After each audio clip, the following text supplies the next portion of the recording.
Wrong road. Thomas's branch line is important, and so is Edward's. They both bring in valuable traffic, but their track and bridges are not so strong as those on the main.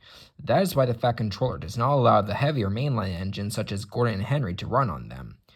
If, however, you had heard Gordon talking to Edward a short while ago, you would have thought that the Fat Controller had forbidden him to run on branch lines for quite another reason. "It's not fair," grumbled Gordon. "What isn't fair?" asked Edward. "Letting branch line diesels pull main line trains."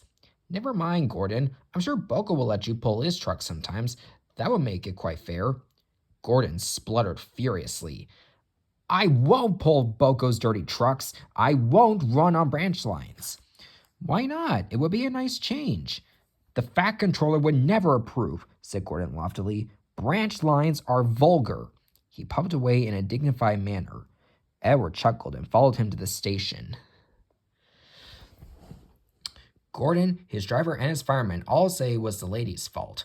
She wore a green floppy hat and was saying goodbye to a friend sitting in the coach nearest the guard's van. It was almost time to start. The fireman looked back. He was new to the job. He couldn't see the guard, but he did see something green waving.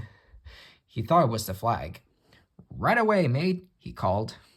But the guard had not waved his flag. When Gordon started, he left some luggage, several indignant passengers, and the guard all standing on the platform. Every evening, 2 fast trains leave the big station within 5 minutes. The 6:25 is Gordon's for the main line. Edward's at 6:30 runs along the branch. By the time Gordon had been brought back, Edward's train was overdue. "You missed your path, Gordon," said the Fat Controller crossly. "Now we must clear Edward's train before you can start."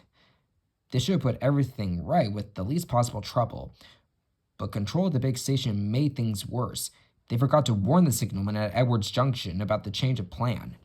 It was dark by the time the trains reached the junction, and you can guess what happened.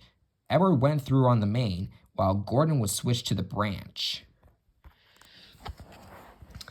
It took the Fat Controller several hours to sort out the tangle and pacify the passengers.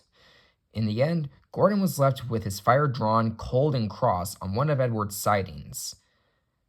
Bill and Ben peeped into the yard next morning. They wondered if Boko had brought them some trucks. There were no trucks, but they didn't mind that.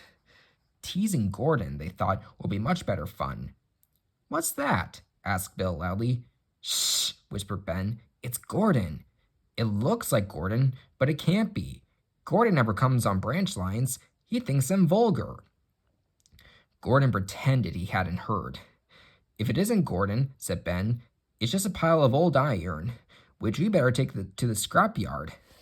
"No, Bill, this lot's useless for scrap. We'll take it to the harbor and dump it in the sea."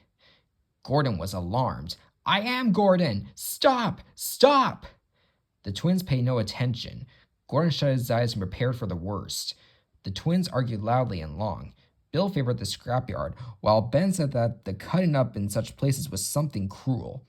It would be kinder, he urged, to give these remains a quick end in the sea.